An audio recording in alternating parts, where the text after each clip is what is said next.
All right, we're up. I'm sorry we're late. It's totally my fault. It's not. I'm always late. It's not. We had to Do type you know things this about me? out. No, you're never late, are you? Always late. Really? Always late. Drives But my you husband crazy. hate being late. I do, but it oddly doesn't change the behavior. Such is life. So, They'll wait. hello. Hi, everybody. We And- have questions for you. Answers for you. Y'all have the questions. Happy birthday to AJ. Happy birthday to AJ. She's one of the people who put together that awesome scrapbook. Aw. And today is her birthday. So happy birthday. Happy birthday. How old is she? Do you know? You don't ask that. Oh, I know you don't, but they might tell you, like, it's my 18th birthday. I don't ask anybody Should we how sing old. happy birthday? No. We'll mouth it to you. Because happy birthday is the worst song ever. Well, can you sing? Yeah. I mean, is it good? I don't know. I don't think anybody wants to hear me sing. I guarantee you they want to. Absolutely guarantee it. Well, I think maybe that's another time. All right. To business. Yes. Okay. Do you want to go first? No. Oh, okay, I'll go first. Carol's Jawbreaker. Any superpower, what would it be? This is for both of us. Superpower. I would want to talk to animals and have them understand me and understand what they're saying. And trees. That's a superpower, right? I feel like that's a superpower. It is if you say it is. No, I feel like it is. Because then you're like, you can... And also, like, over long distances, the way that, like, animals sometimes communicate. Like, whales, and it's, like, really far away. So, like, I can have all the information in the world. You know, I remember reading this question, and then I didn't think about it. I think I would want the power to be able to multiply anything. Meaning, if I have one piece of fruit, I can make it 1,000 pieces of fruit. Or if I have $1, I can make it $1 million. Many dollars. But no, I was really thinking about ending hunger. Is what I was thinking about. Like if you could take anything and multiply it, like whatever we're not in, we don't have enough of. I feel like we have enough food. We just have people who don't share the food. Like maybe we have a superpower. It's like you do what I say I want you to do, and it's be nice. The superpower to make everybody to make people be nice and sharing. That would be a good one. Be like, stop being mean. All right. Well, a lot of people have asked, like, what is your favorite line? What was your favorite scene? Mm-hmm. Who was your favorite person with? What was your favorite thing about playing Carol? And I have a really hard time answering those questions because I loved everything. Do you know what I mean? I didn't have a favorite scene. I didn't have a favorite person. I kind of did have a favorite line. What was your favorite line? On a scale of 1 to Derek Jeter, how much do you hate that cookie? Because it was so clever. Because it's 2. Derek Jeter's clearly hot, so he would be a 10. So on a scale from 1 to 10. But Madison's from Boston. Right. Which means she's a Red Sox fan, which means she hates the Yankees, which means she would hate... Carol's clever. Well, it's the writer who gave her that line is clever. He made Carol clever. She made Carol clever. Did. Whoever wrote it. Oh, gosh. I should have looked that up. Was it Hillary? I think it was Hillary. What episode was it? I don't remember. I'm sorry. I should have looked this up. So if that it was I knew. 3, it was Hillary. Hi, Hillary. I know. It wasn't 3. Okay. Maybe it was Tammy. I don't remember. Sorry. I'm sorry. I will look it up and post it. Who wrote that awesome line on a scale from 1 to Derek Jeter? How much do you think? My favorite line was the kickball scene, and it's like a throwaway line, but it's my favorite one. It's like, and she's fucking up our kicking order, and she screwed up our kicking order. Like, it's just so in the priority of things that's still very important. Like, we're gonna fight, but also like our kicking order's fucked. Was that your line or? Oh, because I'm like, oh, where's Frida? Oh, and that's then I'm right. like, she's late, and this whole thing was her plan. Plus, she fucked up our kicking order, meaning she was supposed to go, and she's a good kickball player, and now she's not here, and now we're gonna lose a stupid game, which was really actually important to me. Like, it's otherwise like, I want to win the game too. Yeah. Which tells me like I don't really want to kill my sister. It's just like we just want to fight. We just want to fight some a little bit. I'm sitting on my little vanity pillow to be taller, but I don't think I need it. I think you're good. Yeah, I don't need it today. It's something, we're sitting in a different place on the couch. Switch places. Clearly. Okay. Char.Denna, who inspired you to be an actor? I don't have anyone who inspired me to be an actor. I think I was raised to believe that I could do anything I wanted to do, and my mom was very creative and from a very early age sort of promoted, like I wrote school, plays or plays for whatever early, and then she would sort of help me, even if it wasn't great, and we would put them on. But it was sort of just like, you can be whatever you want to be. I've been many things in my life. But to be an actor, like I saw a performance of an actor or something, I was like, that's what I want to do. I don't know. I don't think anybody really inspired me to be an actor. It was like, it was happenstance as life moves from one place to another, and then you start doing it. I'm like, oh, this is the thing that I like to do. This is what I want to do. As opposed to like, I want to be like that person. Yeah, I don't have anybody. I kind of do have one of those moments. I think I always wanted to be an actor, but I didn't know that's what it was. I didn't know that was a career that you could do. And it was when I saw my sister Trudy. She's 5 years older than me, so I think she was a sophomore in college. So she was like 15, so I was like 10. And at her high school, they were doing the Children's Hour, which is kind of amazing that they were doing the Children's Hour, which is an awesome Lily Hellman play, if you don't know it. And she was playing Rosalie, who's the girl who has her bracelet stolen. And I think that was the first play I had ever seen. And to see my sister up there, and to finally, it was more not like, oh, I want to do that. It's like I finally had a name for something I'd always been feeling. Right. Does that make sense? Yeah. But yeah, it was inspired by Trudy, my sister, and seeing her on stage. So your sister is the reason you're an actress. Yeah, credit to you, Trudes. She's not an actress. Well, right, but yes. She inspired you. She did. In many ways. That's just one of the ways she's inspired. So, Ott wants to know if you're a horse girl. Does that mean, do you like horses? I do like horses. I don't know.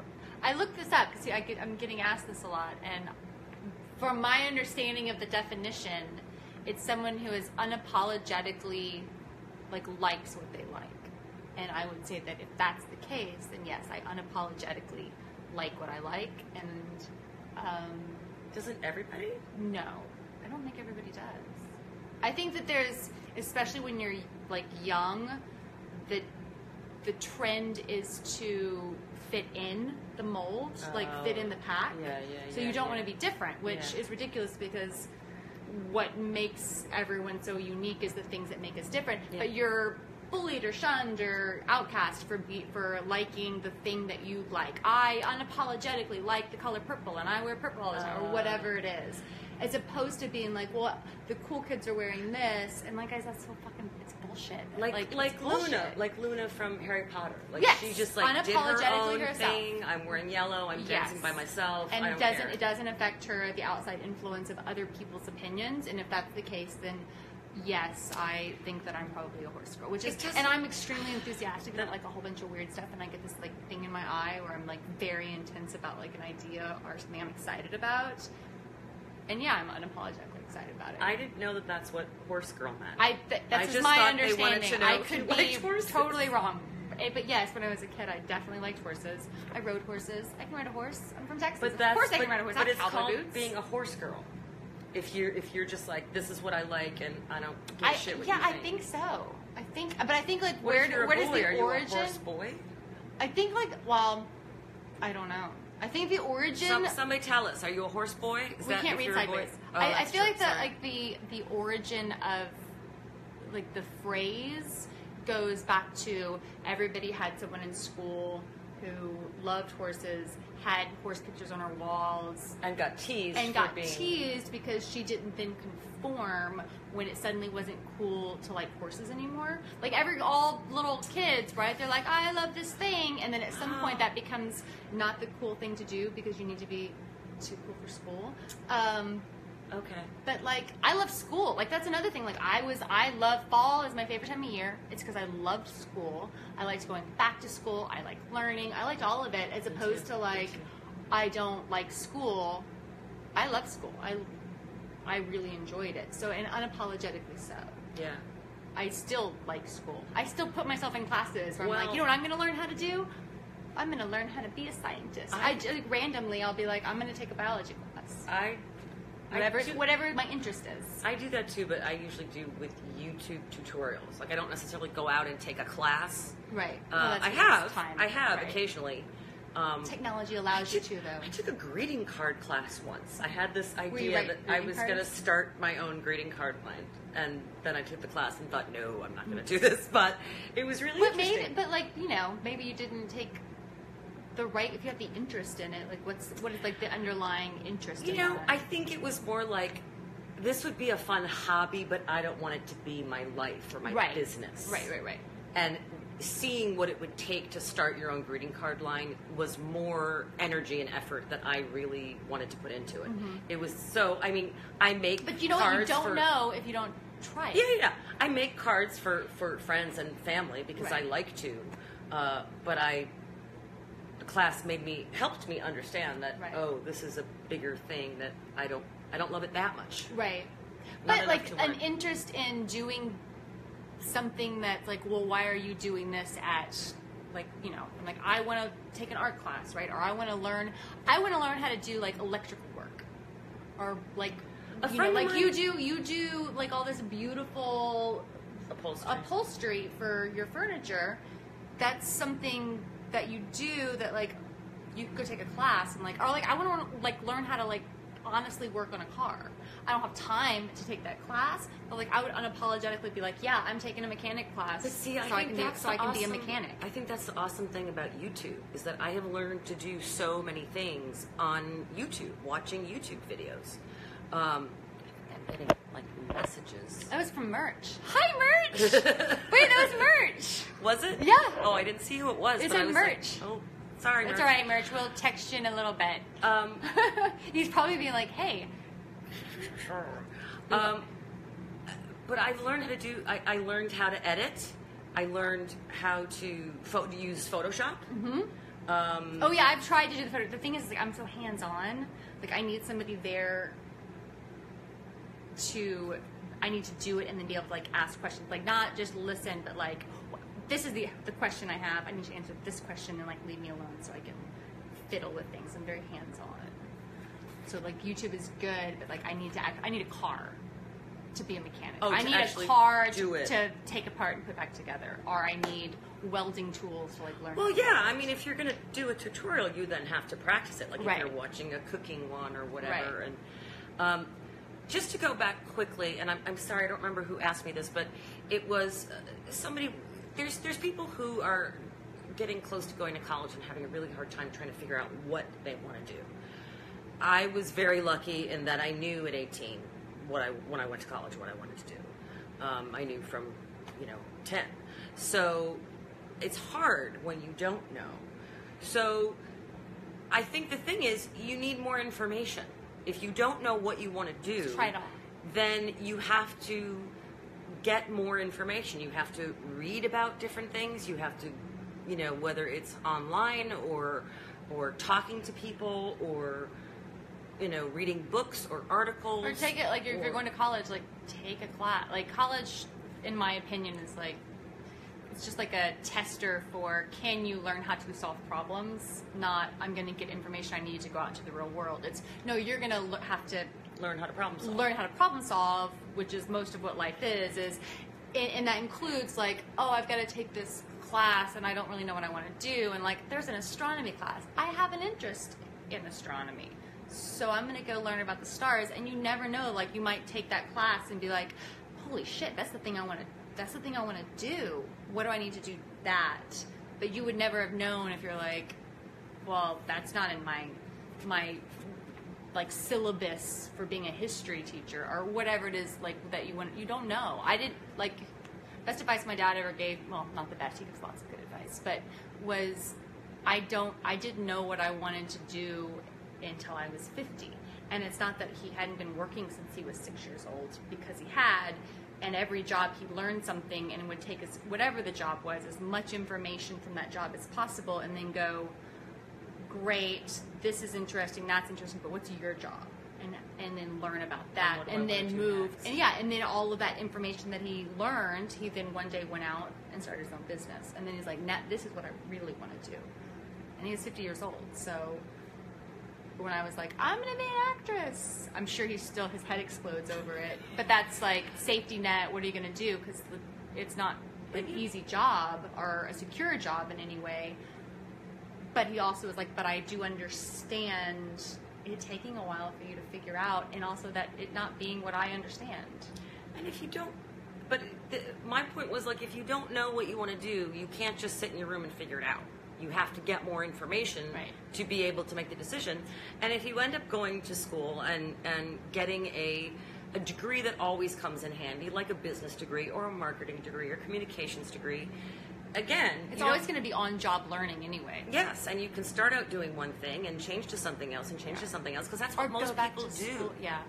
Most people don't. Or if you're like, I don't want to do something that needs even then a degree. I want to be a tradesman. And I'll be on, like, I think what I do is a trade.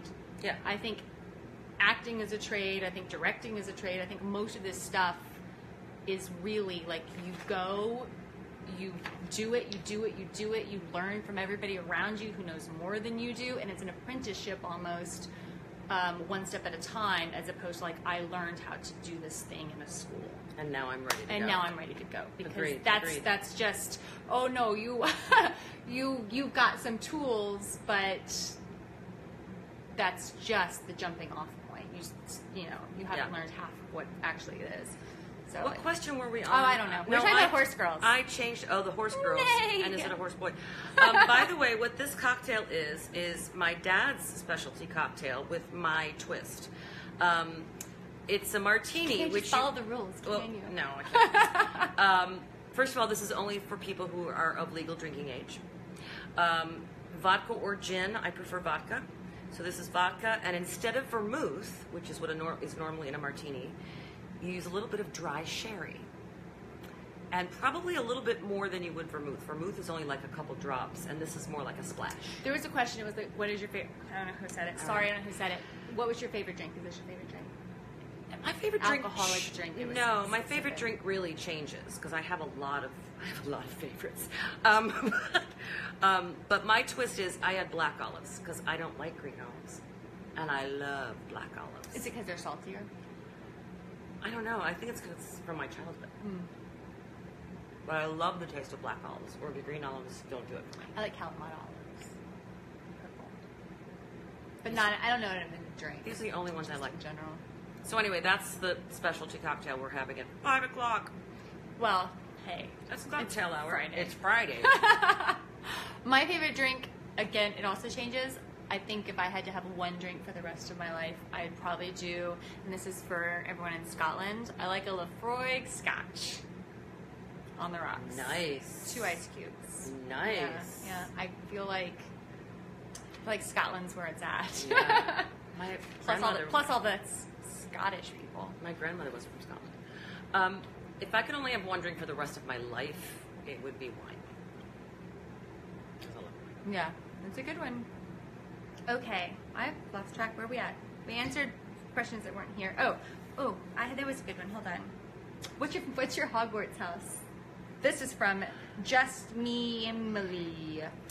Somebody asked me this previously. Have you taken a test online to determine it? I did. I went to Pottermore and I did it, and I don't remember what my result was. I honestly don't remember. If I were to be sorted, I think I'm a Hufflepuff. Oh, interesting. Because it's not that I don't think that I'm smart or brave. It's that I like Helga Hufflepuff's philosophy, which was, I'll teach anybody. Like there's a Sorting Hat song. I don't know if you remember it, but it was Slytherin only wanted people who were this, and Hufflepuff will take them all. And hers was, I'll teach the lot and tell them what I know. And I'm like, good for you, not discriminating. And so Hufflepuffs are known for working hard and being honest and non-discriminatory. So that's why I like Hufflepuffs. I think I'm Gryffindor. I have a test I've taken of Gryffindor, but I think it's Ravenclaw's the one that's like a little bit more empathetic. No, Ravenclaws are the smart ones, the smarty pants. Well, that's me. No. I am a little bit of but like I think it's Gryffindors are brave. I'm that, definitely that. And fighter. Ravenclaws are smart. I'm smart, but like Slytherins are cunning. I'm not cunning. Well, no, I am cunning, but I'm not cunning in the way like I'm a problem solver. Like at my core of why I'm good at stuff. Like I don't think I'm naturally good at anything. I think I'm a problem solver. No, really. I'm a problem solver. I'm very logical. So I can find the answer.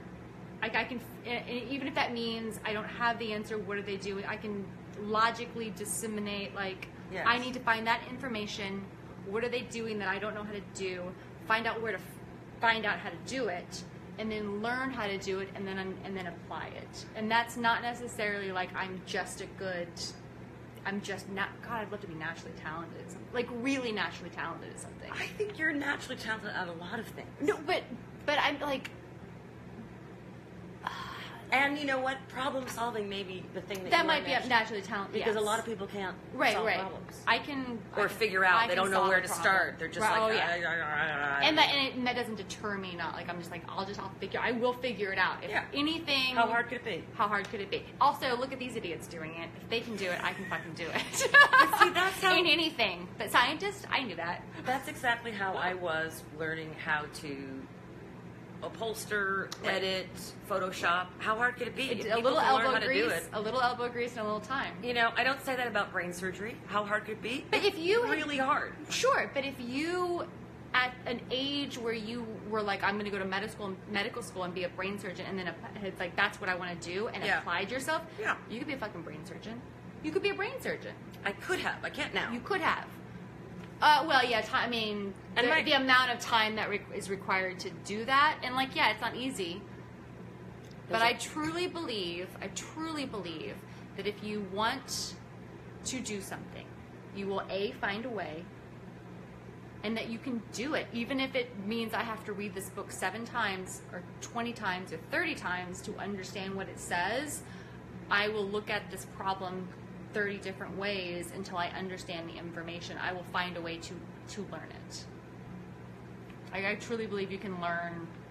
Like, you're not great at math, great. There's a way that you can be good at math. And it might mean doing a lot of math. It might mean practicing a lot. But if you want to do it, like, that's not the thing that holds you back. It might be the thing that slows you down, but it's not necessarily the thing that holds you back. I'm going to turn off this flickering light because it's making me a little nervous. It's going to catch on fire. It's not. That's... Oh, I see it lighting up in the thing. All right, there we go. Did I just have my ass in the frame that whole time? No, you went right out of it. They loved Did I just moon the entire thing? Okay, what else do we have? A lot of people have asked, and like, how do you feel about having so many fans and such a large fandom? And how do you feel about it? I was thinking about this on the train today. In some ways, and I don't mean this, I don't. It doesn't really feel real, if that makes sense, because my life is pretty much the same. Nothing's changed much. No one has recognized me on the street, and that's fine. Actually, one person, I think she did. I was walking down the street, and there was somebody passing out flyers, and I said, no thanks. And she went, oh! And I kept walking. I mean, I did you stop. Smile, or did you go like this? I was sort of already past her. I saw it, in my peripheral vision. Right. But I have a feeling she recognized me because of her reaction. But other than that, no, I don't get it. So, I get these lovely messages from people, and I'm in touch now with people from all over the world that I didn't know before. but I don't really have a sense of how big the fandom is. Do you? I mean, just on a scale. It's also like worldwide, so it's not like it's not like all those people are outside my door in Manhattan, right? Are to recognize me there. So like I haven't been millions recognized. of people in Manhattan, and not everybody watches Orange. They should, but not everybody is an Orange Is the New Black fan. So there's. My life hasn't changed. I mean, the only way that my life changed is like I'm getting to do things that I might not have been able to do before on a scale that's like more meaningful, I think, than being recognized. Which is, you know, we all have a voice, and how much that gets magnified depends on what your like how big your platform is. And like right now the platform's pretty high, so I can shout from the rooftops something and it gets heard and then disseminated again, like it's spread, which is nice because it sucks feeling powerless, even though like in honesty like I wasn't. Nobody. But it wasn't until I was like, oh, like I actually had this voice before, I just wasn't using it properly because I hadn't thought about how to use it properly. Or also, if I fight for every cause that I really want to fight for, like I'd curl up in bed and be emotionally exhausted because there's just too much to like fight against, unfortunately, which is a whole other issue. But so you pick and choose. I'm pick and choose. Yeah, the battles that I can fight. But I mean, the fans are awesome. You guys are lovely. They're the best. They're amazingly enthusiastic and supportive and generous. And I'm not sure why. Like, I still haven't wrapped my head around like what it is exactly that they like so much about Carol. Yeah. You know what I think it is? I think Carol's a horse girl. She's unapologetic. I mean, that would be the thing that I was like, this is who I am. This is what I want. I don't give a shit what you think. Right. I would say that that's probably it. That's pretty inspiring because it's like a powerful.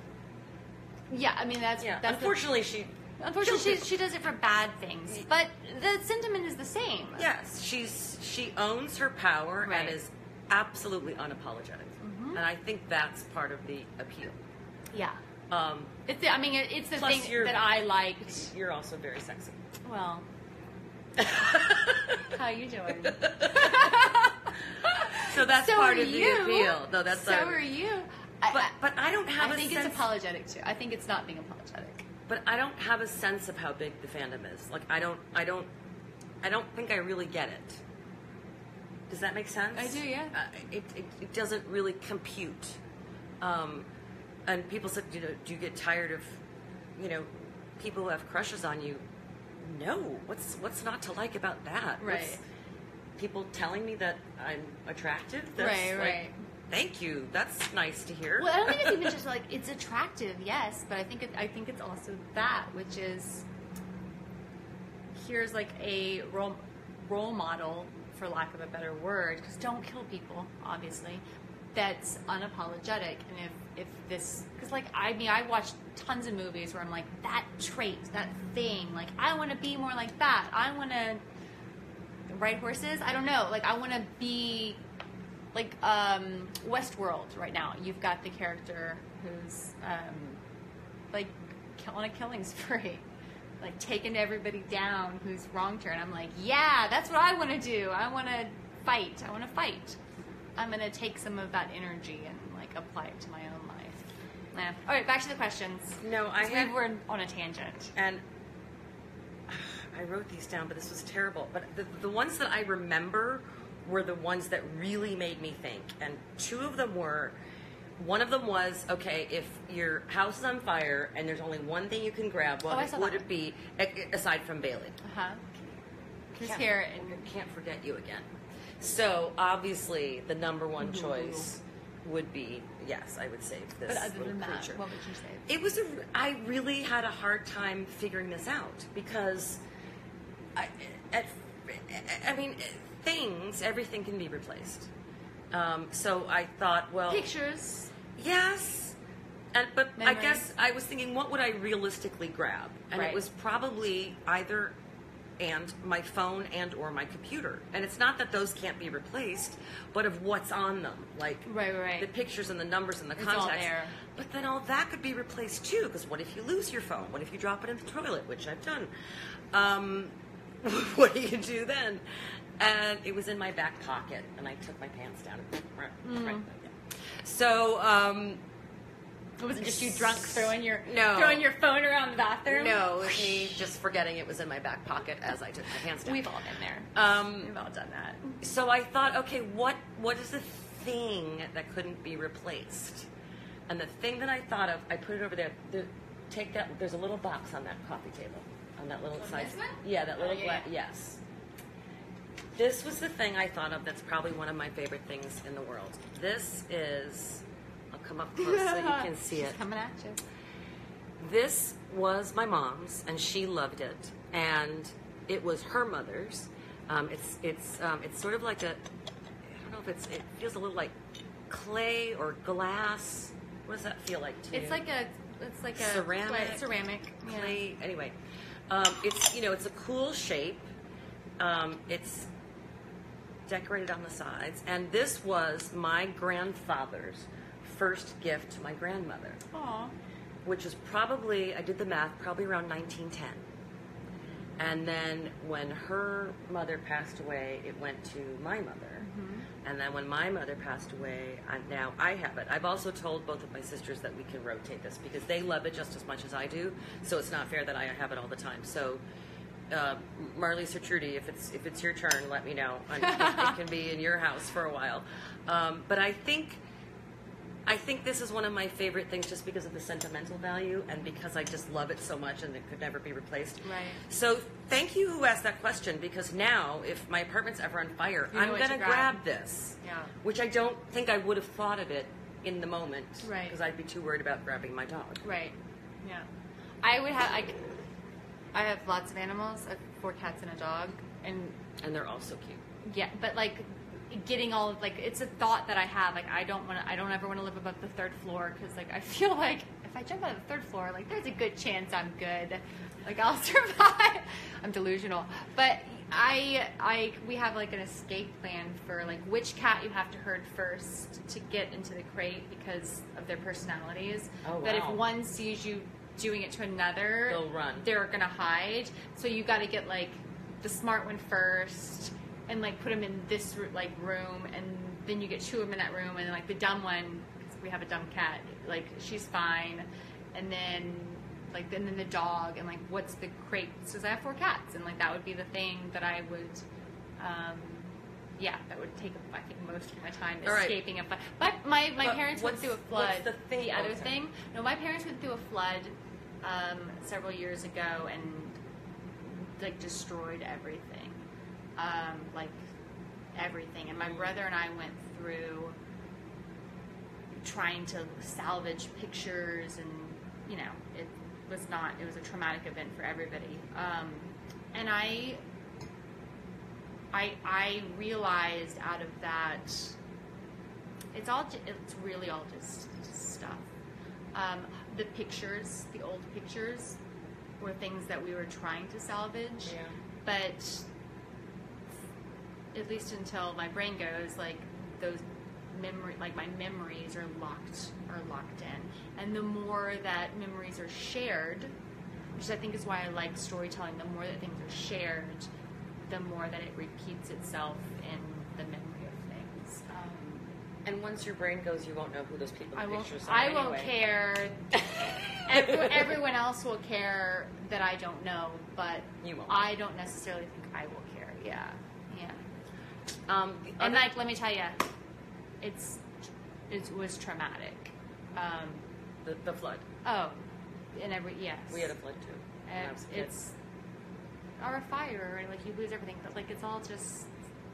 It's all just stuff. Like, I don't know. I'm very much of the belief that life is temporary, and I don't mean that much in the grand scheme of things, which I'm perfectly okay with, as long as like the love and the people that you touch with kindness, because I think energy begets energy. So like that's really all that matters to me. Leaving a friendly footprint. Leaving a friendly footprint. Yeah. Making a change in the world, or like speaking up, or trying to make a change for the better. And in whatever way that is. Like, pick up the cat on the side of the road. Be kind. You would be surprised at like what a change that makes in the grand scheme of things of your life. It does things for your soul, which I think is more important than like anything that I own. I have too much stuff. I actually don't have much stuff, but like every time I look, I'm just like, God, I got too much stuff. Everybody has. I don't need any of this stuff. Everybody has. I remember when I got my first place, and I had like a coffee, it was like a big coffee cup and like 2 mismatched plates, and like that was it. I slept on a futon, like a mattress on the floor, and I was like, I was so happy. I had nothing, and I was so happy because I was just like doing it. I was living life. More stuff I got, it did make me happier. The other question that I liked so much that somebody asked was, what is your biggest dream? And again, I really had to think about that. So, like, I'm not even looking at my notes, but those were the two questions out the door. that I really had to think about. Because I'm like, I don't know. Did you figure it out? Well, I discovered that if it's my dream for the world,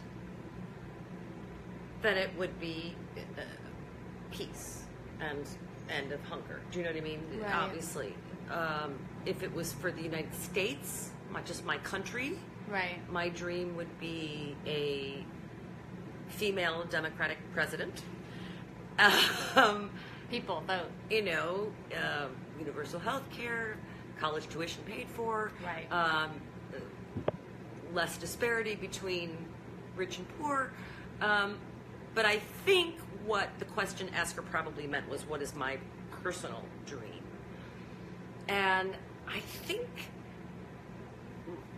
my dream is to travel more. I've traveled very little. Well, you have people who will show you around I know, anywhere you want to go. And there's, they're going to start telling you right now where you can come visit. The only places I've been outside the United States are Belize, Norway, England, and Paris. You need to travel more. That's it. Yeah. And It's a big wide world. I know. Also, it's very small. But And it's I very have this fantasy of like going to Europe with my 2 sisters and the 3 of us. We try to do a sisters trip every year, just the 3 of us do something.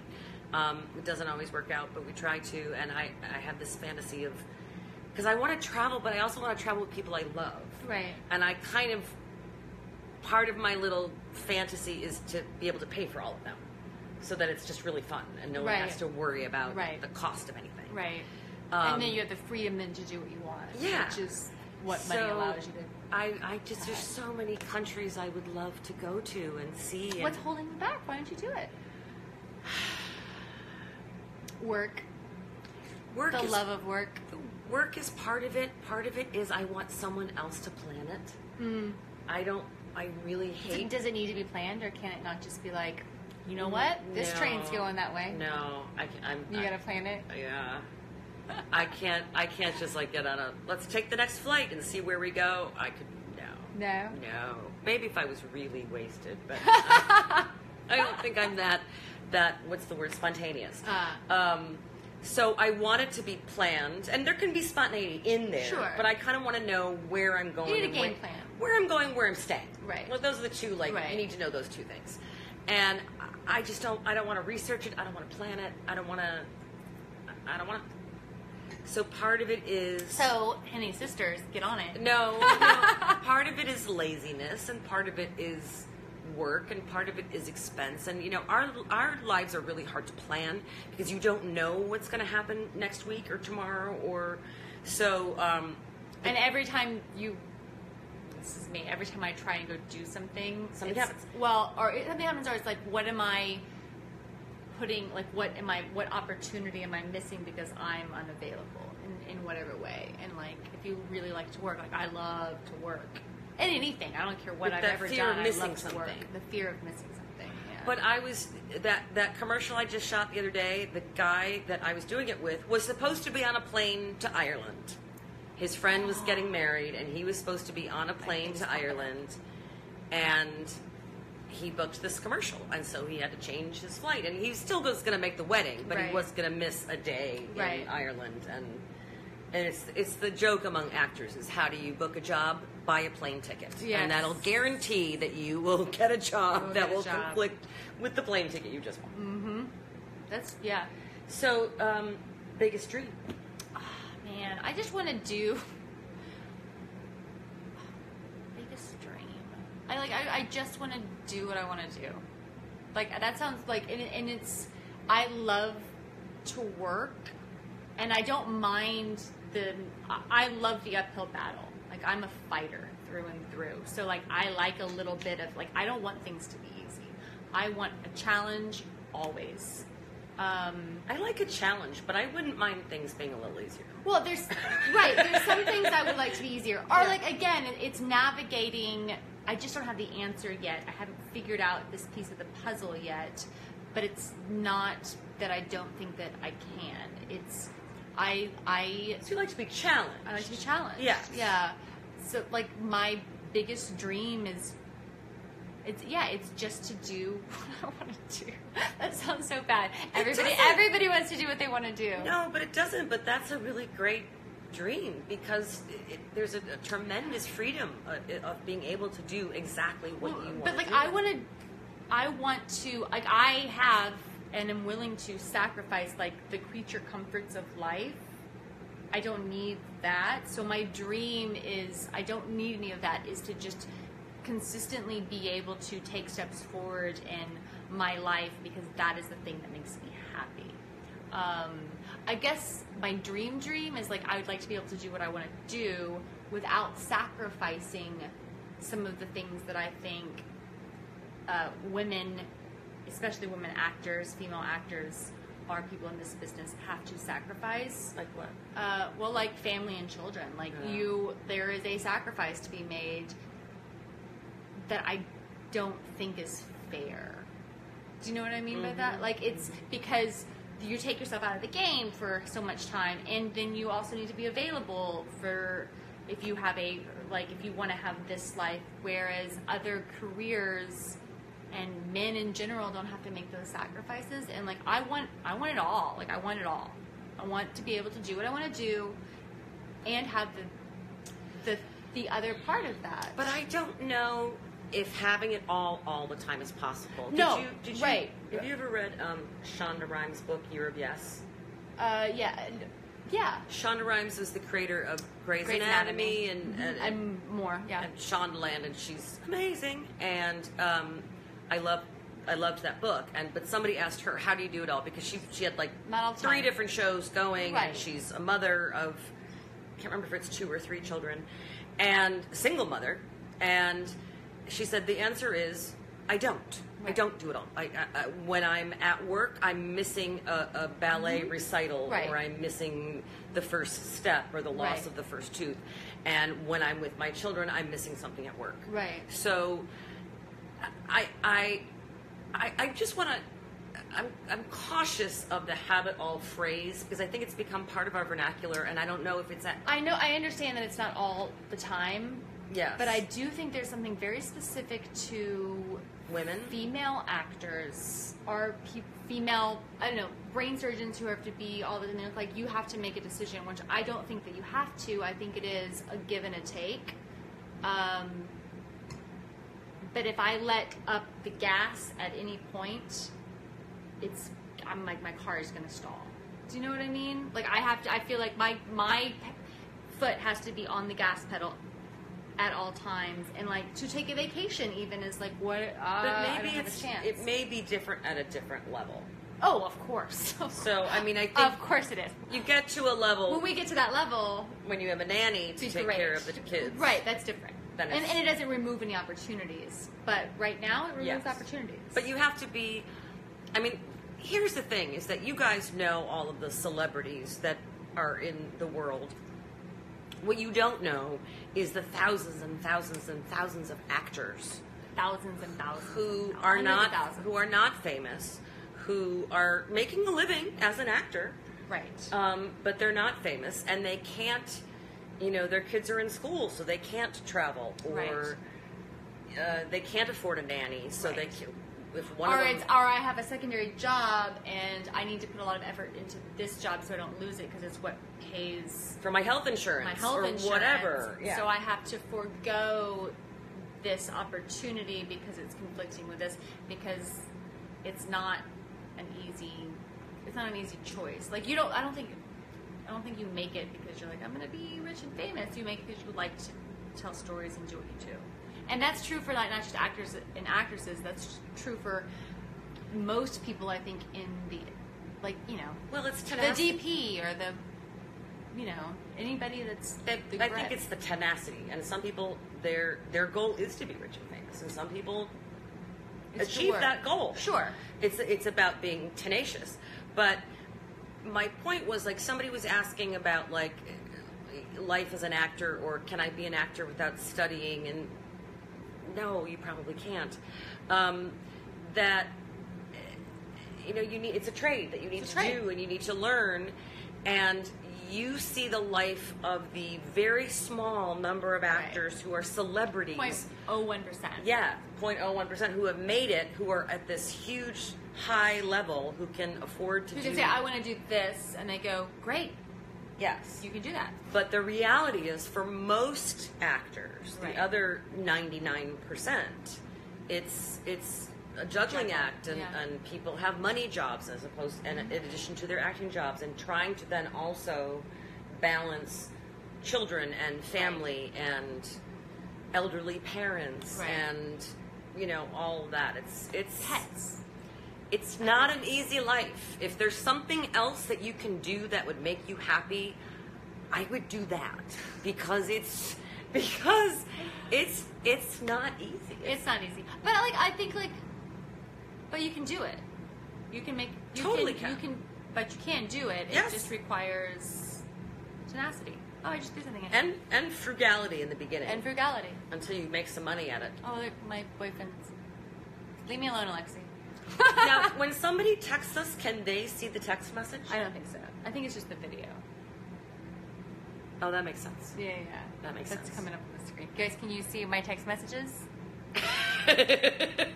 No. We're trying to read it. Okay, what's the next question? Do you watch Weeds? Yes, I did watch Weeds. I watched Glow also. Great shows. Best place to travel to? You answered that. I've traveled a lot, actually. My mother was a flight attendant, so I've been all over the world. Have you really? Yeah. From early age, we travel a lot. that's And great. what sucks is, I didn't take advantage of it as much When you could fly for free? when I could fly for free. When I was 21. Yeah, and, yeah, I didn't have any money. I had no money for a very long time. No money. Advantage of it more now. But I have. Someone asked me, have I ever had Italian food? And I will say, yes. I've got very good friends who live in Italy, so I go visit them. Hi, Allie. Hi, Lele. What's your favorite place that you've traveled to? I can't. Can't pick. I can't pick because they're all so different. And I think one of my favorite trips that I've taken was I was in Peru and we hiked the Inca Trail. So it was the 3-day hike, and it's not just go to Machu Picchu and go up the thing and come down. It was you were hiking out, and it's just beautiful, and it gives you a real sense of your smallness, which I know a lot of people don't like to feel small, but it's something that I actually really like, is to feel fairly insignificant, because then the choices that you make on a daily basis are sort of insignificant. Unless you do something really big that can affect the rest of your life, it's more how can I make a bigger impact in my daily life, as opposed to, if I do this one stupid thing, it's going to change everything. And yeah, it's not. Life goes on. Life goes on. You whatever it is, that guy broke up with you, that girl broke up with you, I made a bad grade, like it's all you can recover from all of it. It's not that important, and in the grand scheme of things, like that gives me great comfort. Yes. Makes sense. Yeah. I like this one. Shows or movies you've done and regretted. Do you have anything you've done and regretted doing? I don't think so. Yeah, I don't think so either, because you learn from everything. I'm getting the battery. Uh-oh. Where are we at? Meh, I don't know. Trying to plug in. I don't know. I don't know where it's at on it. Somebody was asking about the legalization of marijuana. Like, what do we think about the legalization of that? And about the inmate. There was one. Well, it ties in yeah, to me. yeah. To me, that ties in with the question of the treatment of inmates Yes. And what should be changed. I'll agree with that. Because I am in favor of legalizing it, because I think way too many people are in jail for ridiculous drug charges. Mm-hmm. And there's something that was enacted in the United States called the 3-strike rule, and if you have 3 strikes, you can be in jail for your life. Meanwhile, you can rate somebody and just get like 6 months, as has been. But if you get busted for having some pot on you when you're 18, and then Right. when you're 22, you get in a bar fight and you get busted for assault. Don't get into bar fights. But you're drunk, you get in a bar fight, it happens. And I've never been in a bar fight. Well, I How am. many bar fights have you been in? 0, but my husband Lies. has been in plenty. He has. So, and then 10 years later, you get somebody finds a little bit of Right. pot on you again, and it's your 3rd strike, and then you're in prison for years. That's crazy. Right. So Well, there's other countries that have proven that it's better to do a different. Yes, the to 3-strike take a rule, the different idea was route. that it would deter crime because people would be more afraid to get caught that 3rd time. But it doesn't work. Hasn't happened. Right. So we should look at countries like Denmark or anywhere in Scandinavia where the incarceration rate is less. I mean, we have something like 5% of the world's population, but we have 25% of the world's incarcerated people. America. United States, which is crazy. And part of the whole, it's kind of hard to explain in a nutshell, but also the thing with getting busted for possession and people being in jail for drugs is also very discriminatory, and it ends up with a lot more people of color being in jail needlessly.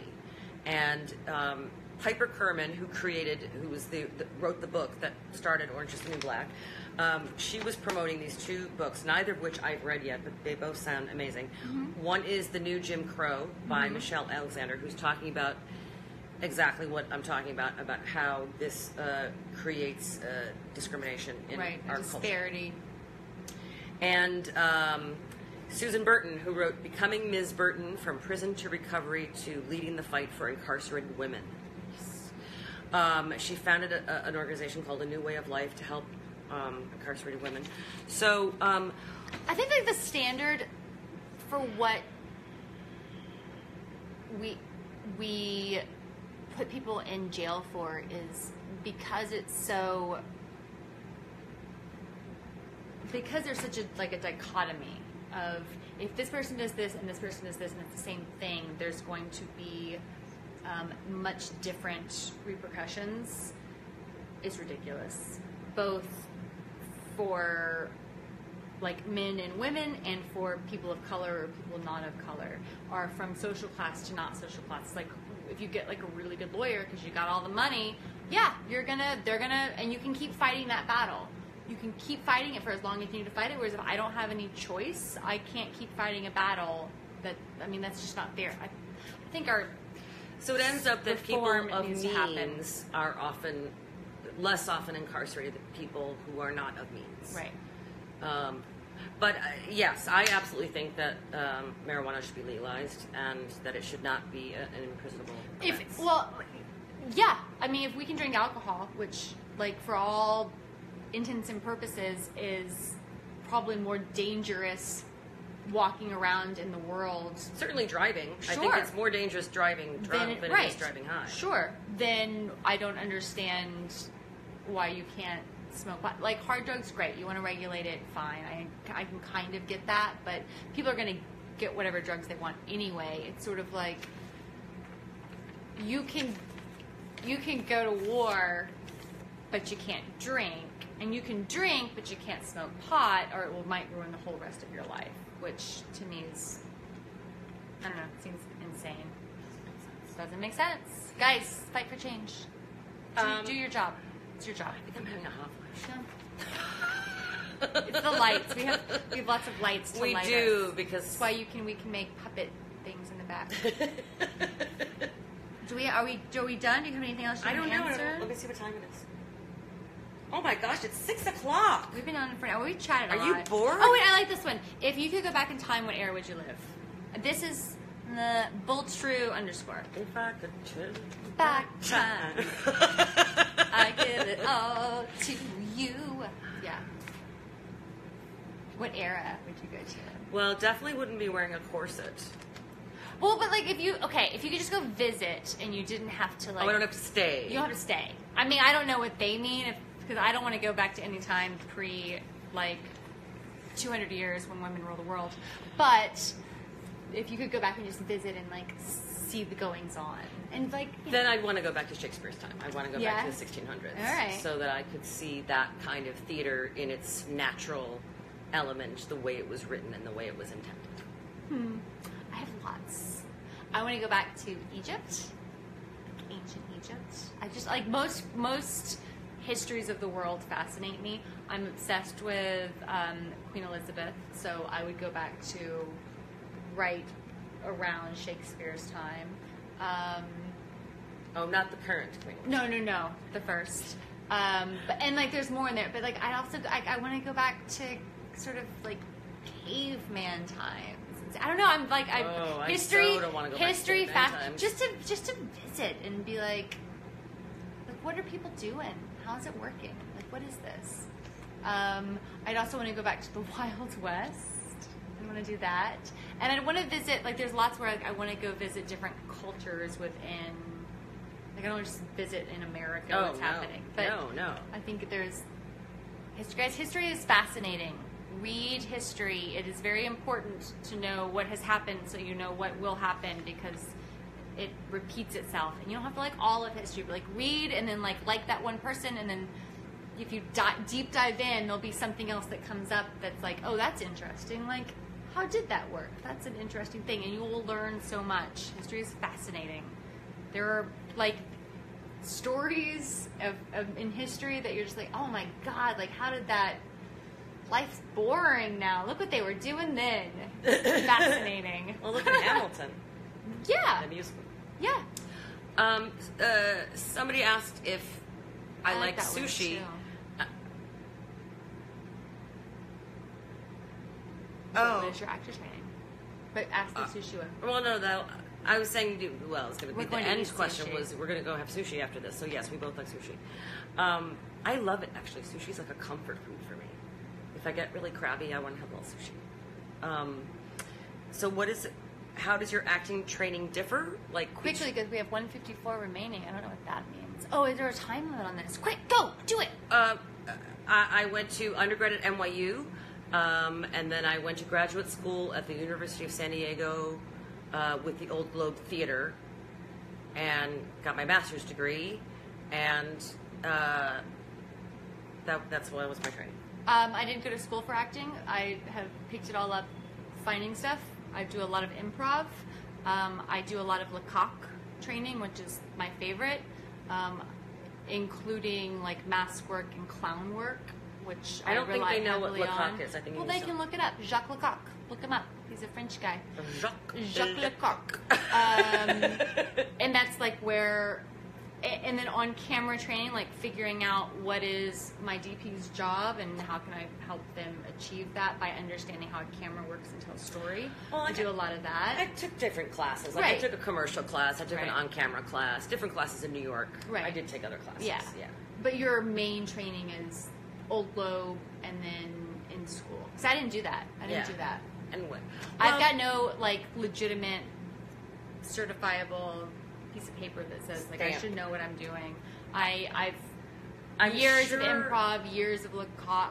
Like not at the Lecoq school. God, I'd love to have gone to Lecoq school, but here and there, I do a workshop every summer with a movement. It's all physical based. I've done Stella Adler. And Didn't you just do one recently? I did this summer. Yeah, Yeah. I do it every summer, which is it's a great place. I think we're done. Live video ended. Bye, guys. Mine ended. You have 11 seconds. Oh, okay. Bye.